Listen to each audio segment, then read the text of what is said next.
Tu nhiều, nhưng nghiệp vẫn nguyên. Hành trì miên mật, nhưng gia đạo vẫn rối. Niệm Phật suốt năm, nhưng tâm vẫn động. Phải chăng Phật không linh, hay lòng mình chưa đúng? Có người mẹ từng tâm sự, con tụng kinh 10 năm, niệm Phật 10 vạn câu, tại sao chồng vẫn gắt, con vẫn hư, nhà vẫn lạnh? Câu hỏi ấy không chỉ của một người, mà là tiếng vọng âm thầm trong hàng vạn trái tim tu tập nhưng không thấy chuyển hóa. Có người tin rằng chỉ cần siêng năng là đủ, nhưng không phải ai chăm chỉ gieo trồng cũng thấy mùa bội thu, vì có khi gieo xong rồi quên tưới. Đó là lỗi phổ biến nhất tu mà thiếu hồi hướng. Giống như ánh sáng từ ngọn đèn, nếu không được chiếu đúng hướng, nó sẽ chỉ làm chói mắt, không làm sáng đường. Giống như dòng nước từ núi cao, nếu không có máng dẫn, chỉ trôi hoang dã ngoài bãi, không thấm nổi một gốc cây khô. Hồi hướng bị nhiều người xem là phần cuối của một thời kinh, nhưng trong Phật Pháp, đó lại chính là pháp môn then chốt để nối từ công đức tịnh thành chuyển hóa động. Như chiếc phong bì sau khi viết thư, nếu không để tên người nhận, dù lời có tha thiết đến đâu, vẫn không tới tay người cần. Tôi từng chứng kiến những người mẹ thay đổi cả gia đạo chỉ bằng việc hồi hướng đúng pháp, đúng tâm, đúng thời. Không khấn cầu, không trách móc, không bắt ai thay đổi, chỉ nhẹ nhàng tụng một thời kinh, rồi ngồi yên, khởi một lời nguyện chân thành. Thế rồi từ những điều nhỏ, gia đình bắt đầu chuyển, con bớt nóng, chồng dịu lại, bữa cơm có tiếng cười. Không phép màu, chỉ là một dòng ánh sáng được dẫn đúng hướng. Nhưng có điều này, tôi muốn hỏi quý vị, một câu hỏi như lưỡi kiếm cắt vào nhận thức. Nếu công phu của ta không thể cứu được người thân, thì ta đang tu cho ai? Ta tụng kinh để làm gì, nếu ánh sáng ấy chỉ nằm trong tâm ta, mà không được trao đi? Nếu mỗi lần lạy Phật, ta chỉ để bản thân an, mà không có một lời nguyện cho người đang khổ bên cạnh, thì tâm ấy có thực là từ bi? Tôi không hỏi để trách, tôi hỏi để đánh thức. Vì có thể, cây cầu duy nhất nối từ công đức đến chuyển hóa chính là hồi hướng. Và ta đã quên bắt nó bao nhiêu năm rồi. Có người từng hỏi tôi: Thầy ơi, con tụng kinh mỗi ngày, con niệm Phật đều đặn, con phát nguyện ăn chay, giữ giới, mà sao nhà con vẫn rối? Chồng vẫn nóng nảy, con vẫn bất an, tiền vẫn không đủ dùng. Có phải con nghiệp nặng quá, không chuyển được không? Tôi không vội trả lời, tôi chỉ hỏi lại một câu: sau mỗi thời khóa tụng niệm, con có hồi hướng không? Và người ấy ngần ngừ: có, nhưng con chỉ đọc cho xong. Đọc mấy câu quen miệng thôi thầy, lâu rồi thành thói quen. Tôi im lặng, vì câu trả lời là chính ở đó. Trong suốt 60 năm hành đạo, tôi gặp hàng trăm người tu chân thành, bền bỉ, nhưng kết quả vẫn mờ nhạt. Có người tụng cả nghìn bộ kinh, niệm trăm vạn danh hiệu Phật, công phu kiên trì, lễ lạy không thiếu thời nào. Nhưng nhìn lại, tâm vẫn loạn, gia đạo vẫn lành, nghiệp duyên chẳng mấy đổi thay. Có người bắt đầu nghi ngờ Phật Pháp, có người đổ lỗi cho nghiệp quá nặng, con cái không có duyên, thời mạt Pháp không còn linh. Nhưng mấy ai nhìn sâu vào chính mình để thấy rằng tu thì tiên, nhưng hồi hướng thì hời hợt, gieo hạt đủ, nhưng không dẫn nước, thắp đèn sáng, nhưng không soi đúng hướng.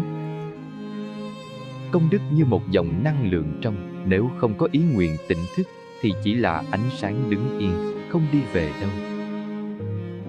Tu mà không hồi hướng, như người viết thư mà không ghi tên người nhận, như người thắp hương mà không có tâm lễ, như người đứng trước bàn Phật mà lòng còn lo tính chuyện ngày mai. Tôi nhớ có một bà mẹ ở Đồng Nai, suốt 10 năm tụng kinh A-di-đà mỗi tối, lạy Phật 300 lạy, ăn chay trường. Nhưng con trai bà vẫn nghiện game, học hành sa sút, sống khép kín và hay giận dữ. Bà từng than khóc: con tu vì con, mà sao nó không chuyển? Mãi đến khi bà ngồi lại thật lâu sau một thời kinh, không tụng nữa, chỉ ngồi yên, lặng lẽ chắp tay và khởi một lời nguyện: Nguyện công đức này hồi hướng về đứa con đang chìm trong u tối. Nguyện ánh sáng Phật Pháp dẫn con ra khỏi lạc lối. Từ hôm đó, mỗi tối, bà không đọc hồi hướng như một thủ tục. Bà thở nhẹ, lắng tâm, khởi nguyện. 1 tuần, 2 tuần, rồi 3 tháng sau, đứa con bắt đầu thay đổi. Ít giận, ít trốn học, rồi một hôm hỏi, mẹ đang tu gì mà con thấy nhẹ lòng lạ vậy? Không phải do mẹ ép, cũng không phải do Phật ban ơn, mà vì ánh sáng công đức đã được dẫn đúng chỗ, trao đúng tâm, gửi bằng lòng thanh tịnh. Có người nói hồi hướng chỉ là mấy câu cuối thời kinh thôi mà, có cần chú trọng vậy không? Tôi hỏi ngược. Vậy giữa tụng một thời kinh dài và một câu hồi hướng chân thành, cái nào thật sự chạm được tới người mình thương? Một giọt nước nếu rơi đúng gốc rễ đang khô, còn quý hơn cả dòng sông lạc hướng. Một lời nguyện nếu phát từ tâm chân thành, còn có lực hơn cả ngàn tiếng tụng không có sự có mặt. Hồi hướng không phải lời chào khép lại buổi lễ. Đó là lời mở cho một dòng sáng lan tỏa, là nơi năng lượng tu tập được dẫn về đúng hướng, là nhịp nối giữa mình và người thân, giữa công phu và quả phúc, giữa niềm tin và chuyển hóa. Hãy nhìn thẳng vào thực tế.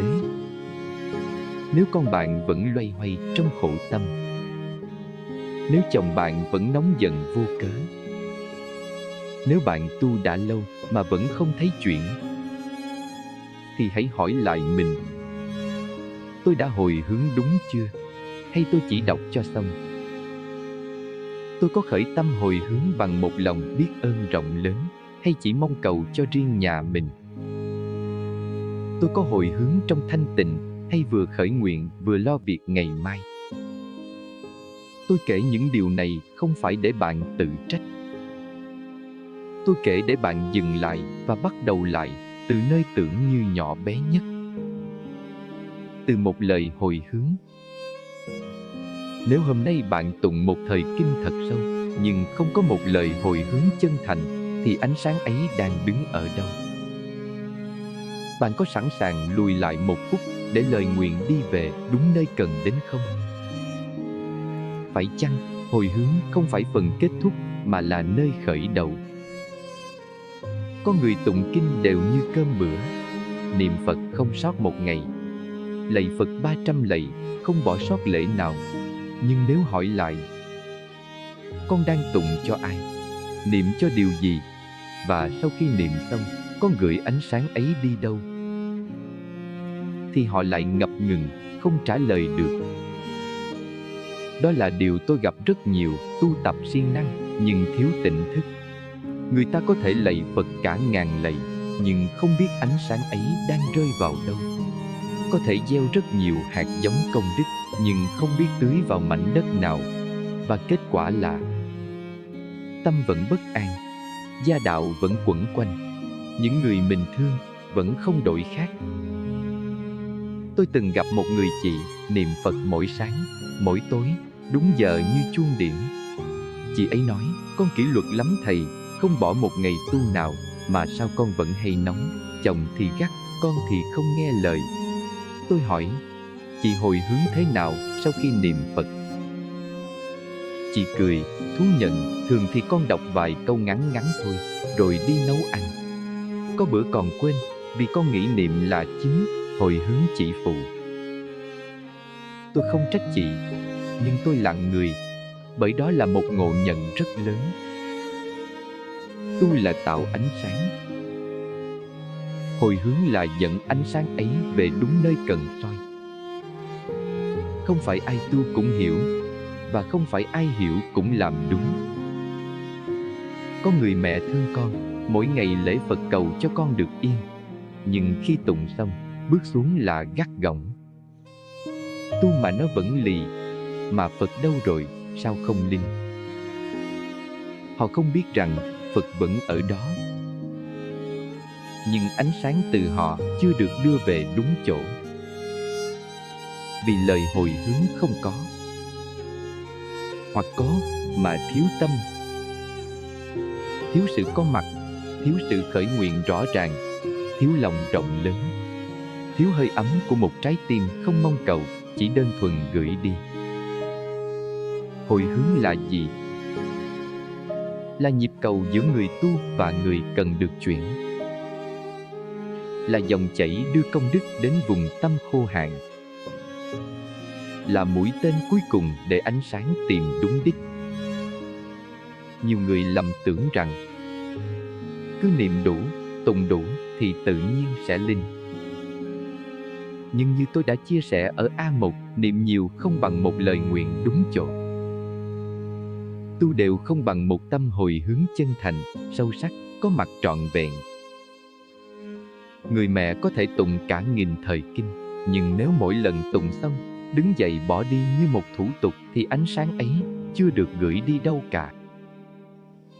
Tôi nhớ có lần đi giảng ở miền Tây, có một người nông dân đến hỏi tôi: "Thầy ơi, con nghe thầy giảng mà thấy mắc cười, tu cả đời mà chỉ vì quên hồi hướng là mất hết sao thầy?"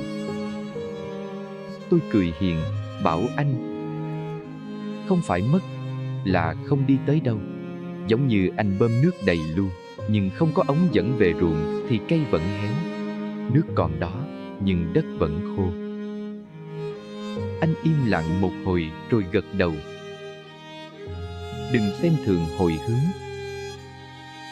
Đó không phải là thủ tục cuối buổi, mà là pháp môn nối quả với nhân. Nhiều người chỉ cần sửa đúng một điểm này, một lời nguyện sau tụng kinh, mà cả gia đạo bắt đầu đổi khác. Không cần lời hoa mỹ, chỉ cần ngồi lại một chút, thở chậm 3 hơi, rồi khởi một tâm như vậy.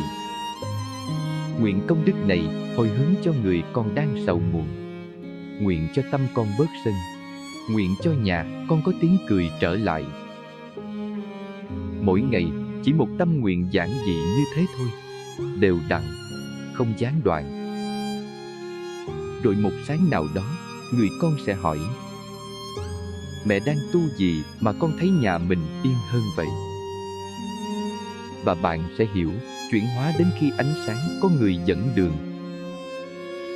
Còn nếu không, dù tu nhiều bao nhiêu, ánh sáng ấy vẫn nằm lặng trong chính bạn, không đi đâu cả. Mỗi lần bạn đọc xong thời kinh, bạn có dừng lại một phút để hồi hướng không? Hay bạn đứng dậy như thể vừa làm xong một việc cần gạch đầu dòng?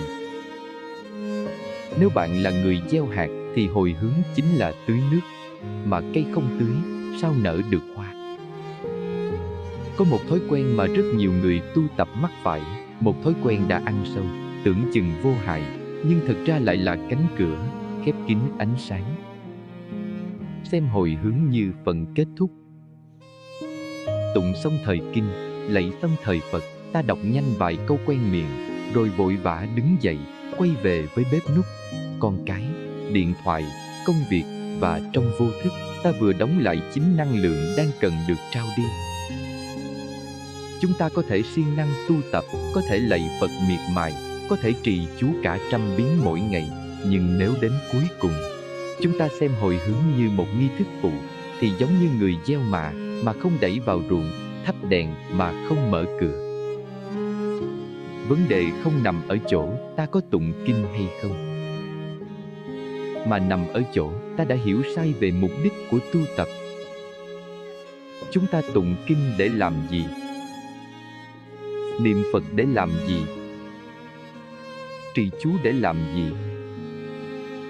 Nhiều người trả lời: để tâm được an, để gia đạo được yên, để chuyển nghiệp. Đúng, nhưng chưa đủ.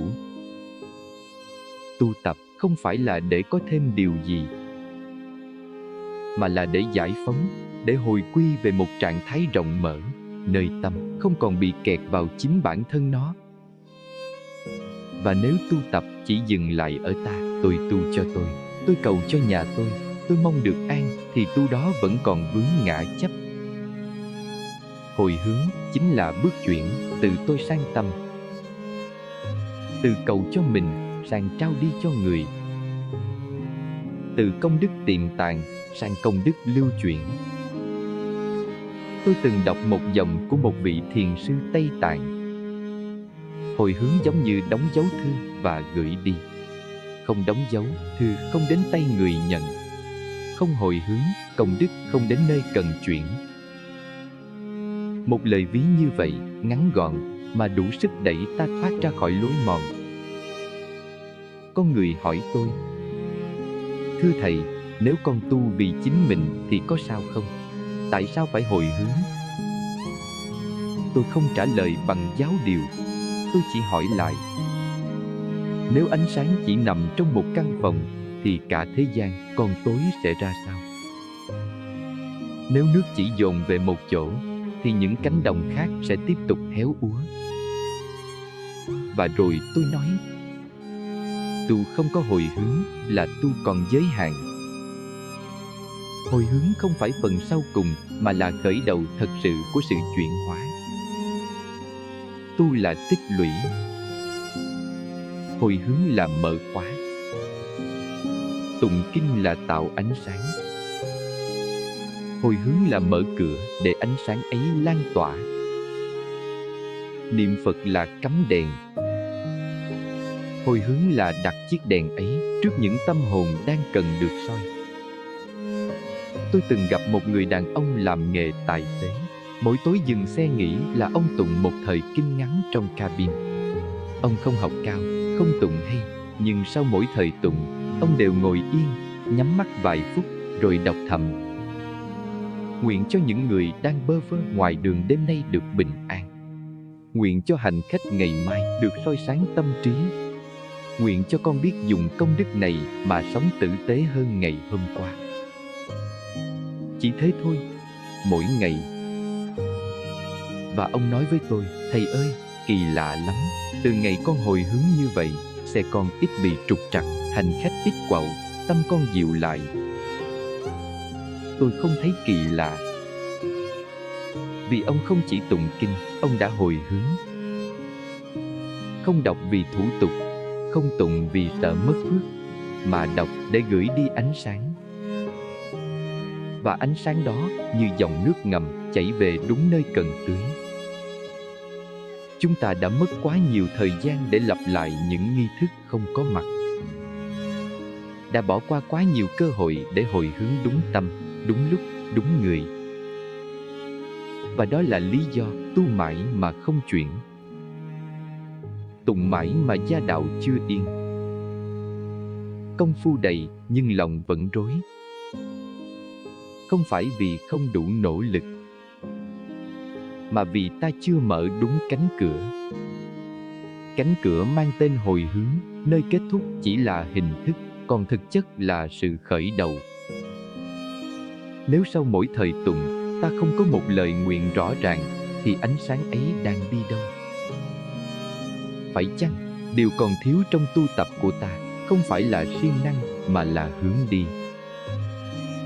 Có một người mẹ kể với tôi, mắt bà đỏ hoe, giọng run run: thầy ơi, con tu nhiều năm rồi, vì con, vì chồng, vì nhà.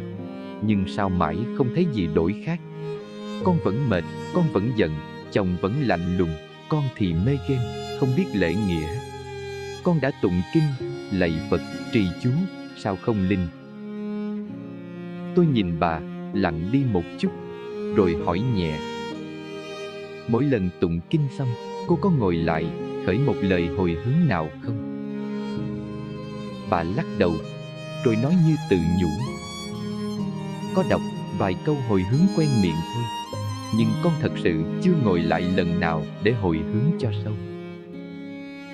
Và tôi nói với bà, nhẹ như làn khói hương giữa đêm: chính nơi cô tưởng là nhỏ bé, lại là nơi chuyển hóa bắt đầu. Nhiều người mẹ trong đạo tràng cũng giống như bà. Họ tu không ít nhưng giao công đức đi sai cách. Họ thương con vô cùng, mong con ngoan, học giỏi, sống biết điều. Nhưng mỗi ngày họ chỉ biết răng dày, dằn vặt, khóc, lo, trách. Họ đem lòng lo lắng, rồi cầu Phật gia hộ như một người mua vé số cầu may. Nhưng họ quên mất rằng phước không phải là điều ban xuống, mà là ánh sáng phải được gửi đi đúng cách. và cách ấy chính là hồi hướng. Một người mẹ kể: "Thầy ơi, chồng con nóng nảy, con giận nhiều lắm. Có khi con nghĩ nếu không vì con cái, chắc con ly dị lâu rồi. Con từng cố nhìn, từng cố giữ nhà cho yên, nhưng càng cố, càng khổ, nhà càng ngột ngạt." Rồi chị ấy nói: "Cho đến một ngày, con không cố nữa. Con quay về, bắt đầu lạy Phật vì chính con. Mỗi đêm, con tụng một thời ngắn. Sau đó, con không vội đứng lên. Con ngồi yên lại vài phút, con khởi tâm hồi hướng. Nguyện cho gia đình con được bình an. Nguyện cho những phiền não trong lòng chồng con dần được hóa giải. Nguyện cho con có đủ từ bi để không phản ứng mỗi khi anh ấy gắt." Chị làm như vậy đều đặn, không gián đoạn, không kỳ vọng, không ép ai thay đổi. Sau vài tuần, chị nói: "Thầy biết không, tự nhiên một hôm, ảnh về nhà, không còn quạu nữa.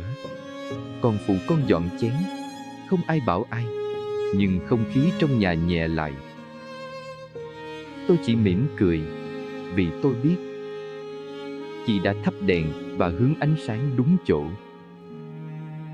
Chị không cần lên lớp ai, không cần khuyên nhủ gì nhiều. Chỉ hồi hướng bằng một trái tim tỉnh thức. Hồi hướng đúng không đòi hỏi bạn phải giỏi lý luận, phải nói tròn vẹn lời kinh, phải học hết Phật Pháp cao siêu. Hồi hướng đúng chỉ cần bạn có mặt thật sự, khởi một tâm nguyện trong sáng, không ép buộc, không mong cầu kết quả tức thời. Tôi từng nghe Hòa Thượng Thích Nhất Hạnh dạy: một lời nguyện chân thành từ trái tim tĩnh lặng có thể chuyển hóa những vùng tâm thức sâu nhất nơi người khác. Và quả thực, trong rất nhiều gia đình tôi từng hướng dẫn, người chuyển hóa đầu tiên không phải là người được cầu nguyện, mà là người hồi hướng. Người vợ hồi hướng đều đặn thì chính tâm chị dịu lại, ánh mắt chị bớt gay gắt, lời nói chỉ có hơi ấm.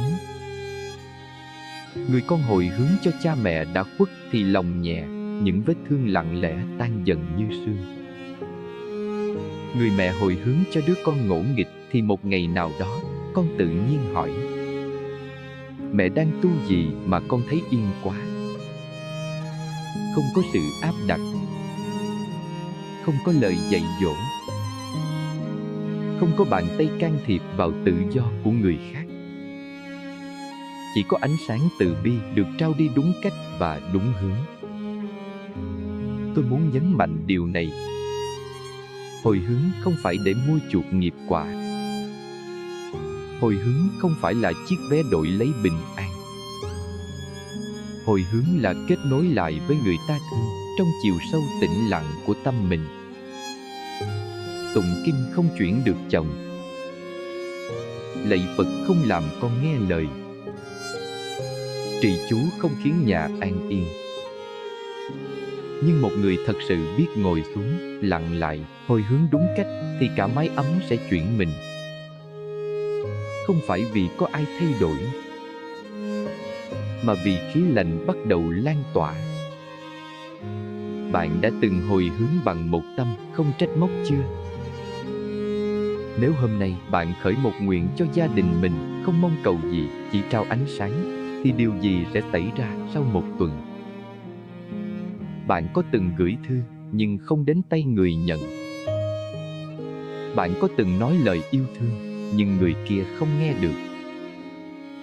Bạn có từng hồi hướng mà người thân vẫn không chuyển hóa.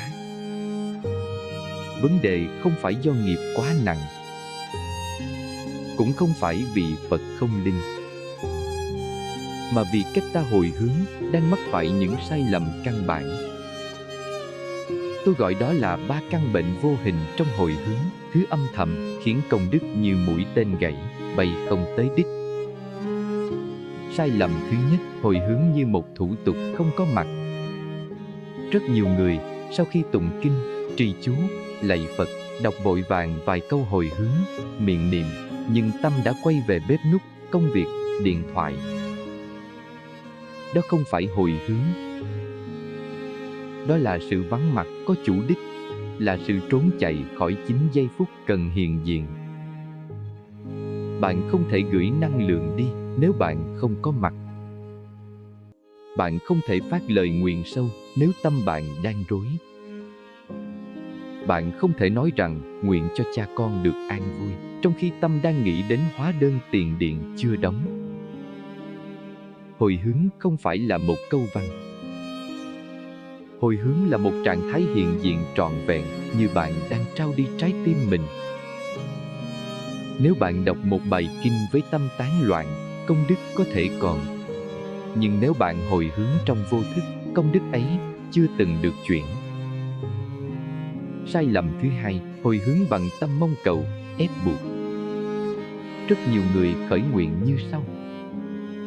Nguyện hồi hướng cho chồng con hết nóng nảy. Nguyện cho con gái con đậu đại học.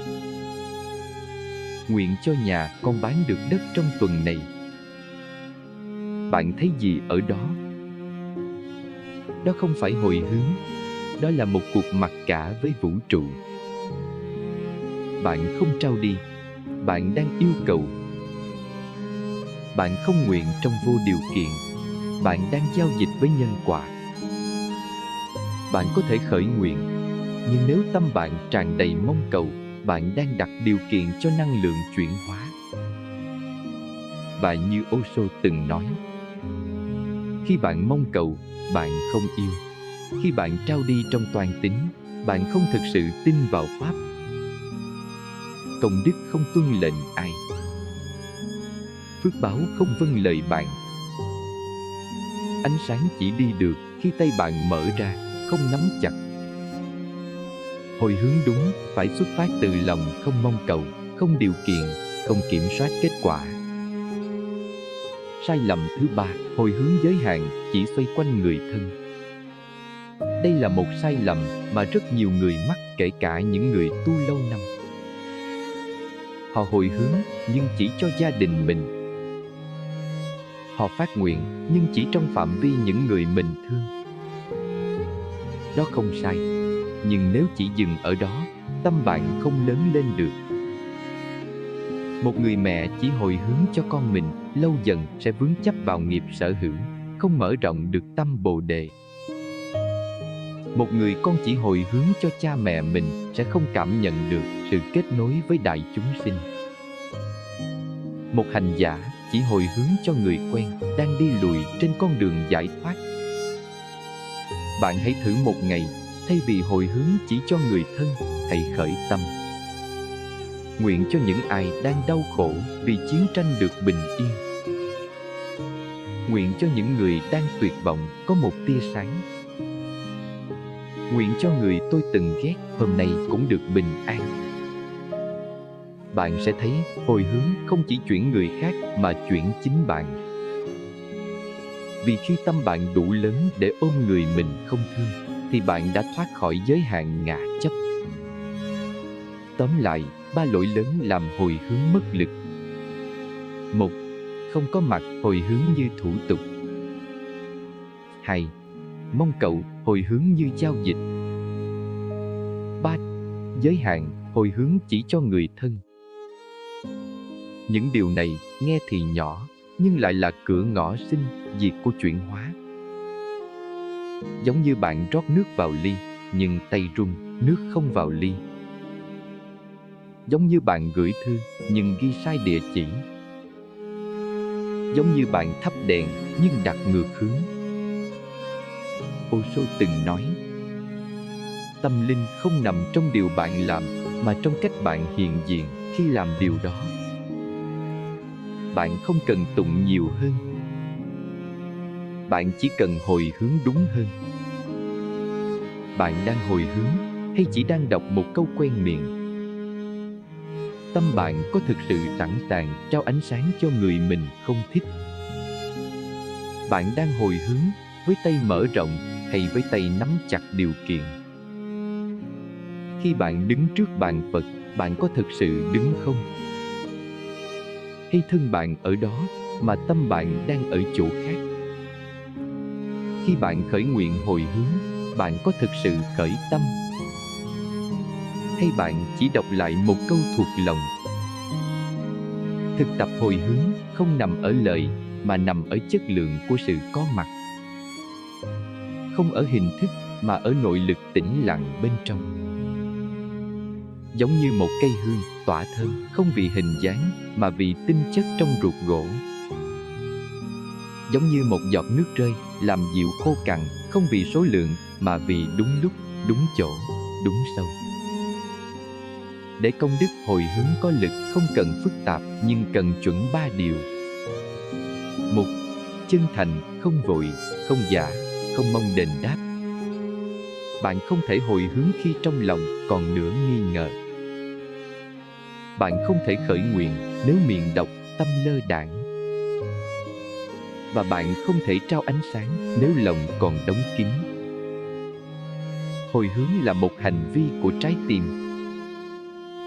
Một người chỉ thật sự hồi hướng khi họ thấy rõ nỗi khổ của người khác và không còn muốn giữ lại phước cho riêng mình. Họ thấy rõ sự phù du của cuộc sống và bắt đầu muốn chia sẻ ánh sáng thay vì tích trữ.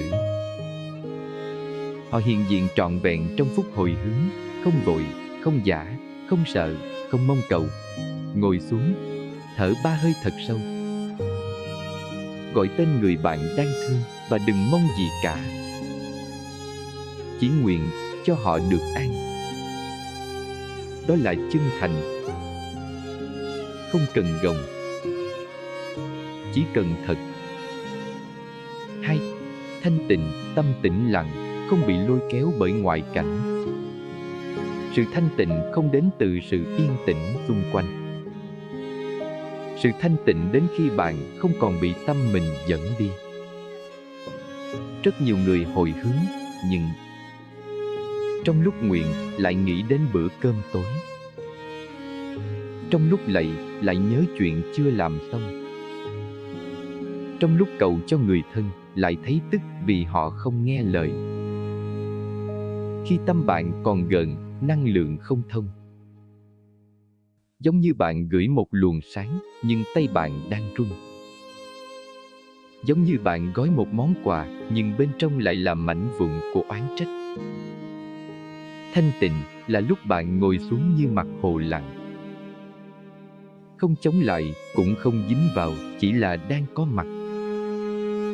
Khi tâm thanh tịnh, hồi hướng có lực. Vì năng lượng của Pháp không đi qua lời, mà đi qua tầng sâu của tâm thức.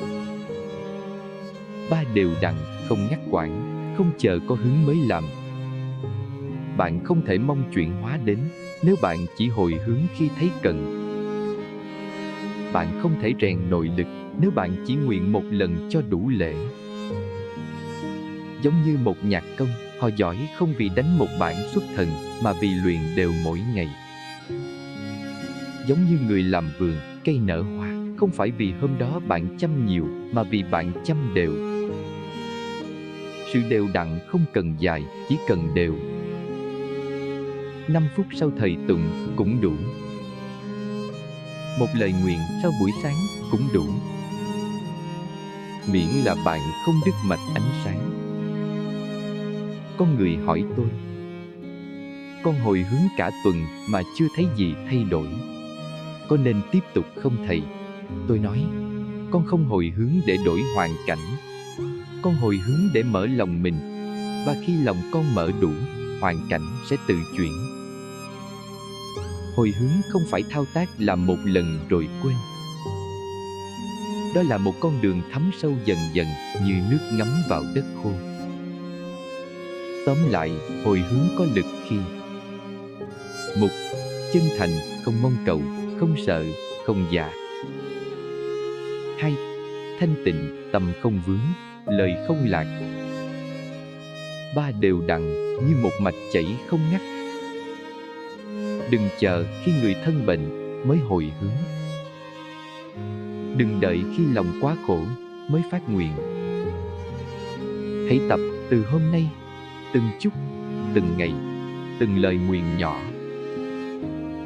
Giống như thắp một ngọn đèn nhỏ mỗi đêm, bạn sẽ thấy ánh sáng dần lấn át bóng tối. Lần gần nhất bạn hồi hướng tâm bạn có thực sự hiện diện không?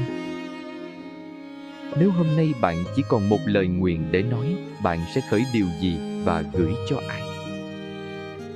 Bạn có thể hồi hướng mà không mong điều gì trở lại không?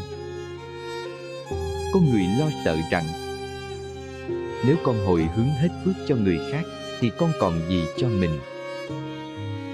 Một câu hỏi rất thật và cũng rất đời.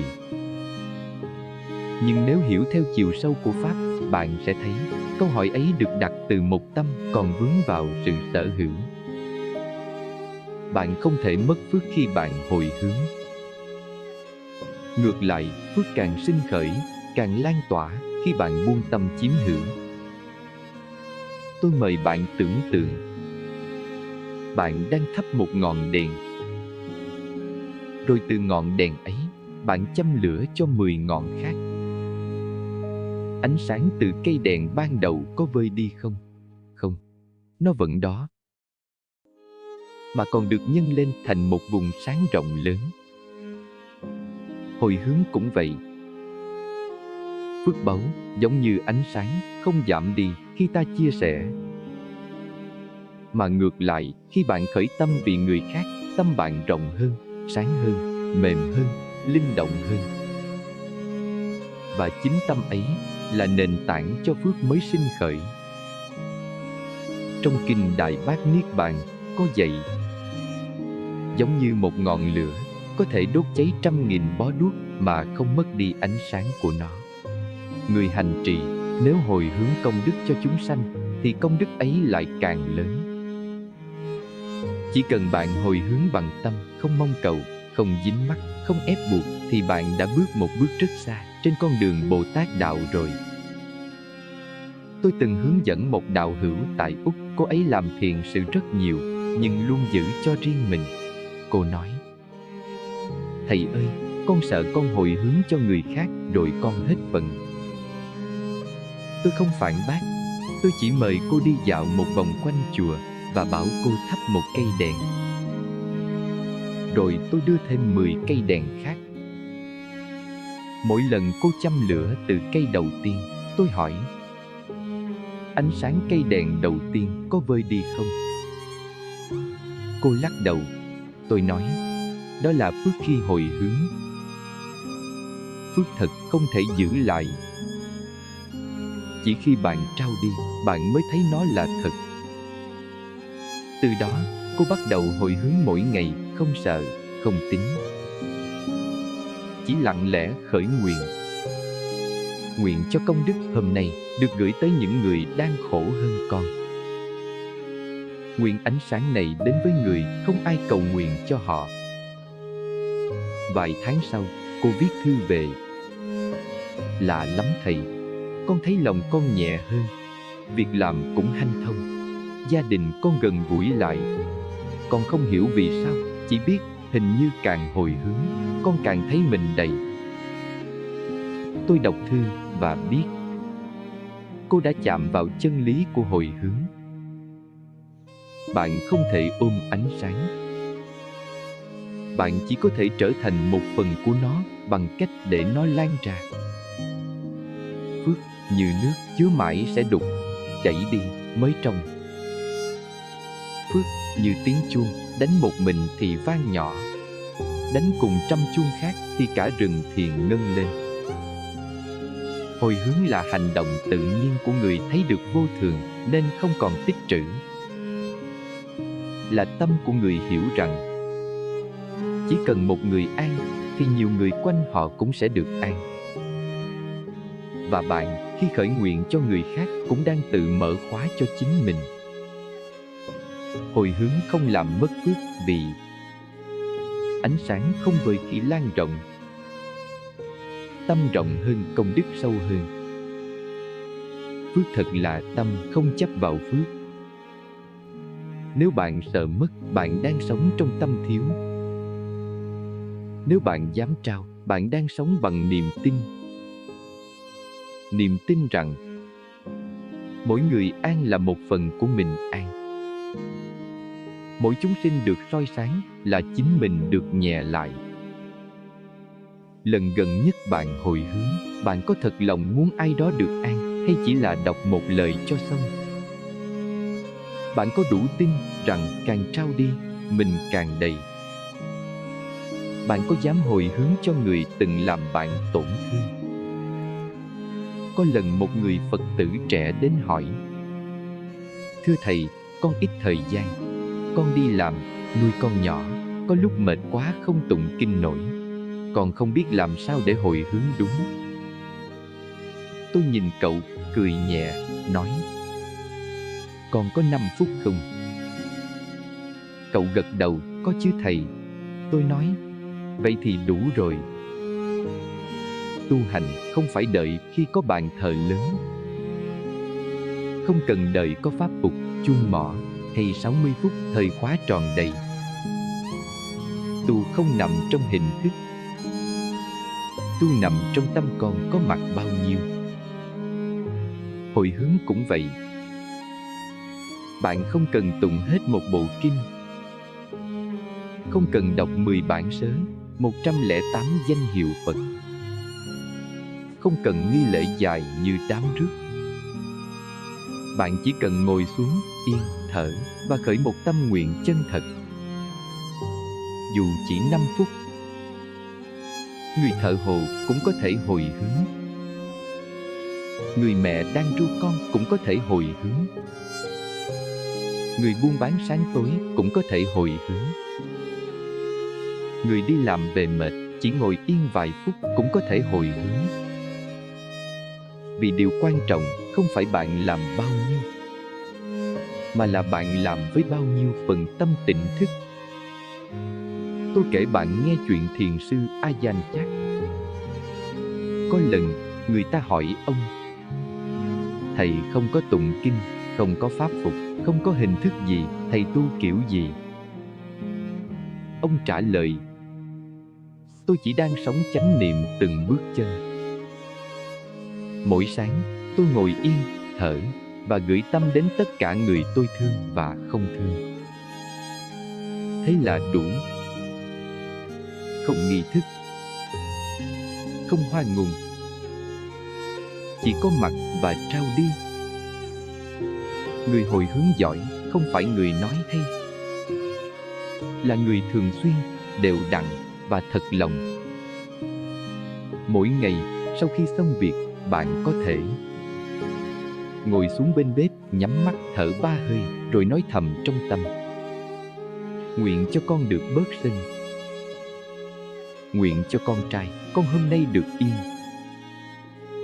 Nguyện cho thế giới bớt khổ."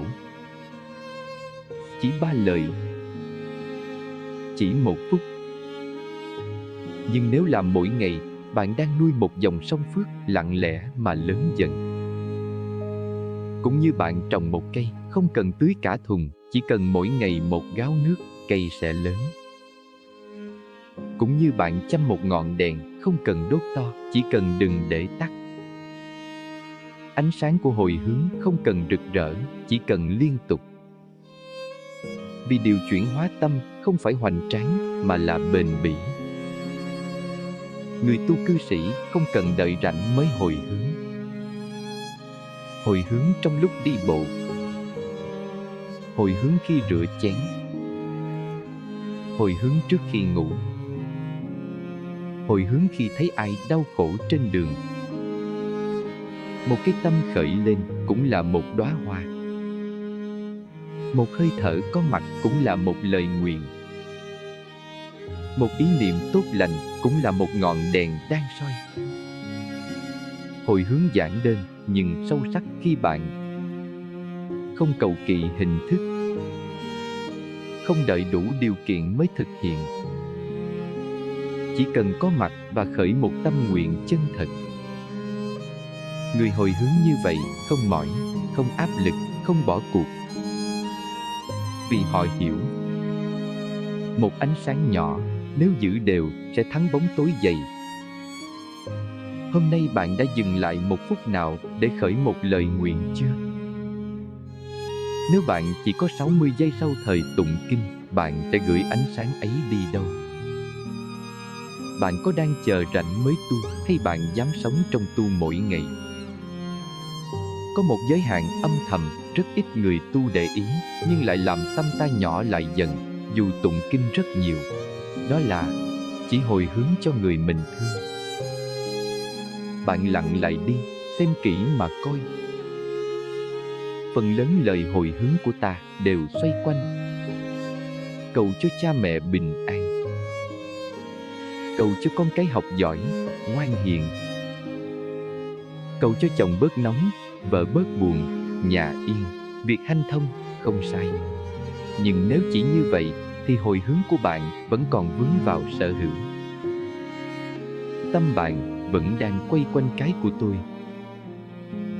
Mà khi còn tôi, của tôi, thì Pháp vẫn chưa lưu chuyển trọn vẹn. Công đức vẫn chưa thoát khỏi hình bóng cá nhân. Phước báo vẫn chưa đủ rộng để trở thành hồng ân cho đại chúng. Đức Đà Lạt Lama từng nói, nếu bạn chỉ cầu an cho người thân, bạn sẽ chỉ có một gia đình bình an. Nhưng nếu bạn khởi tâm cầu an cho tất cả chúng sinh, bạn đang tạo một cộng nghiệp an vui, nơi chính bạn cũng được bảo vệ.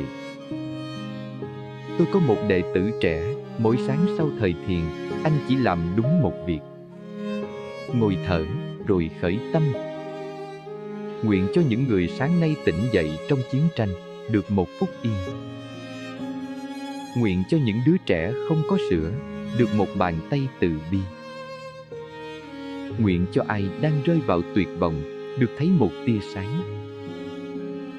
Anh làm vậy mỗi ngày không ngắt, không cần ai biết, không chờ được đáp trả.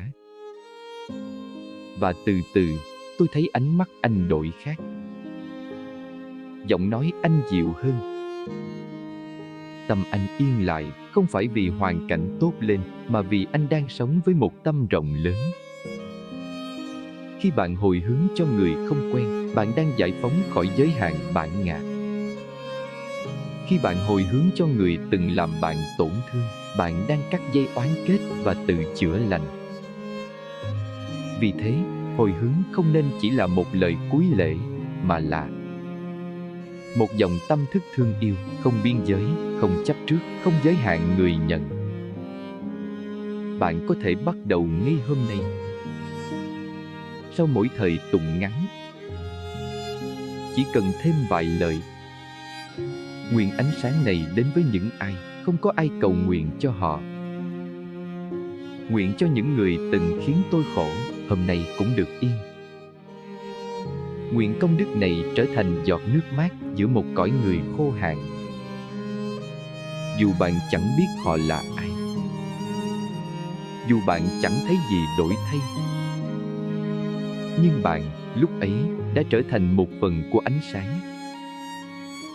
Trong Kinh Tăng Chi Bộ, Phật dạy: tâm có lòng từ trải khắp mười phương, không phân biệt, không sở hữu, không giới hạn, thì như nước chảy khắp đồng bằng, không bị dừng lại bởi gò nóng. Bạn không cần là Bồ Tát mới hồi hướng rộng lớn. Bạn chỉ cần buông xuống một chút cái của tôi và mở ra một khoảng trống cho chúng sinh khác bước vào. Và rồi bạn sẽ thấy người được hồi hướng không chỉ là họ, mà chính là bạn. Khi bản ngã dần tan, lòng từ dần lớn. Gợi thiền tư tỉnh thức. Lần cuối bạn hồi hướng cho một người không thân là khi nào? Bạn có đủ rộng để nguyện cho người từng khiến bạn đau khổ được an vui không? Nếu bạn có một lời nguyện duy nhất cho thế giới này, bạn sẽ nguyện gì? Tu không phải để làm mình khác người. Tu là để sống với một tâm không biên giới. Hồi hướng không phải để mong phước về mình, mà là để mở lòng mình ra với cõi người đang đau. Bạn có thể bắt đầu từ mái ấm nhỏ của mình, nhưng đừng dừng ở đó. Hãy để hồi hướng trở thành mạch sống rộng khắp, nơi bạn là chiếc cầu cho ánh sáng lưu thông. Nếu bạn thấy pháp thoại hôm nay chạm được điều gì trong lòng, Xin mời bạn tiếp tục đồng hành cùng kênh Chánh Niệm 1980, nơi chúng ta cùng nhau thắp sáng từng chút từng ngày. Không rầm rộ nhưng đủ sâu để chuyển hóa. Chánh niệm không ở đâu xa. Chánh niệm là lúc bạn ngồi yên, thở nhẹ và gửi một lời nguyện cho người đang cần. Ngay bây giờ,